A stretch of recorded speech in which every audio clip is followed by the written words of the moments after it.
Nebuchadnezzar the king made an image of gold, the height of which was 60 cubits and its width 6 cubits. He set it up on the plain of Dura in the province of Babylon. Then Nebuchadnezzar the king sent word to assemble the satraps, the prefects and the governors, the counselors, the treasurers, the judges, the magistrates, and all the rulers of the provinces to come to the dedication of the image that Nebuchadnezzar the king had set up. Then the satraps, the prefects and the governors, the counselors, the treasurers, the judges, the magistrates, and all the rulers of the provinces were assembled for the dedication of the image that Nebuchadnezzar the king had set up, and they were standing before the image that Nebuchadnezzar had set up. Then the herald loudly called out, "To you it is said, O peoples, nations, and men of every tongue, that at the time you hear the sound of the horn, flute, lyre, trigon, psaltery, bagpipe, and all kinds of music, you are to fall down and worship the golden image that Nebuchadnezzar the king has set up. But whoever does not fall down and worship shall immediately be cast into the midst of a furnace of blazing fire."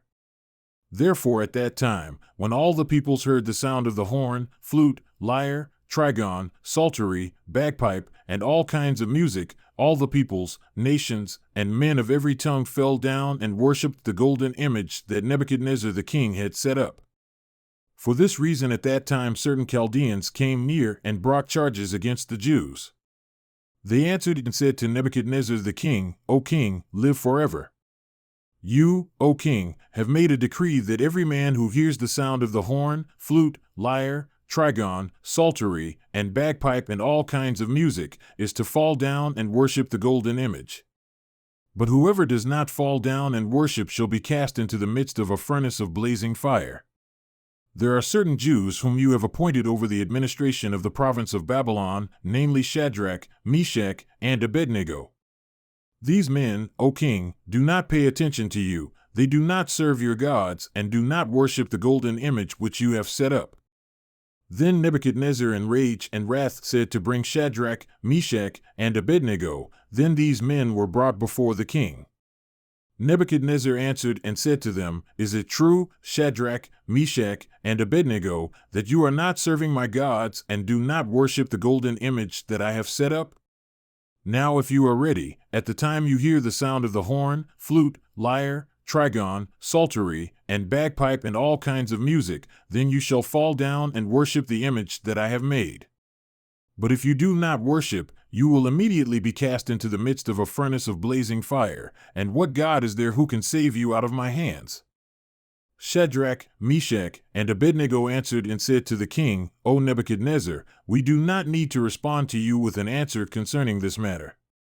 If it be so, our God whom we serve is able to save us from the furnace of blazing fire, and he will save us out of your hand, O king. But if not, let it be known to you, O king, that we are not going to serve your gods, and we will not worship the golden image that you have set up." Then Nebuchadnezzar was filled with wrath, and the image of his face changed toward Shadrach, Meshach, and Abednego. He answered and said to heat the furnace 7 times more than it was usually heated. And he said to certain mighty men of valor who were in his military host to tie up Shadrach, Meshach, and Abednego in order to cast them into the furnace of blazing fire. Then these men were tied up in their trousers, their coats, their caps, and their other clothes, and were cast into the midst of the furnace of blazing fire. For this reason, because the king's word was urgent and the furnace had been heated to an extraordinary degree, the flame of the fire killed those men who carried up Shadrach, Meshach, and Abednego.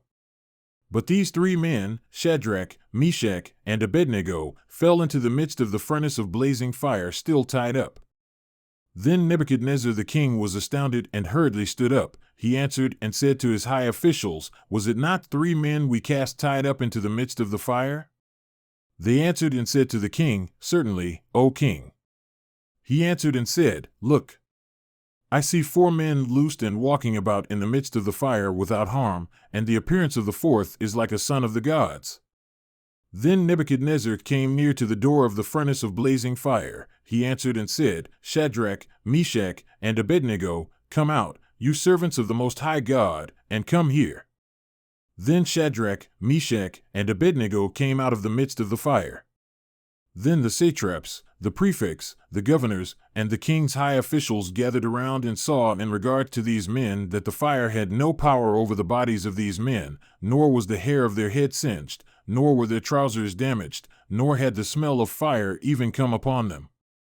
Nebuchadnezzar answered and said, Blessed be the God of Shadrach, Meshach, and Abednego, who has sent his angel and saved his servants who put their trust in him, violating the king's word, and gave up their bodies so as not to serve and not to worship any god except their own God.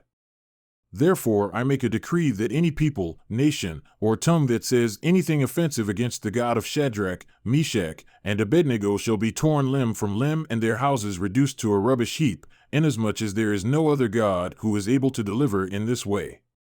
Then the king caused Shadrach, Meshach, and Abednego to succeed in the province of Babylon.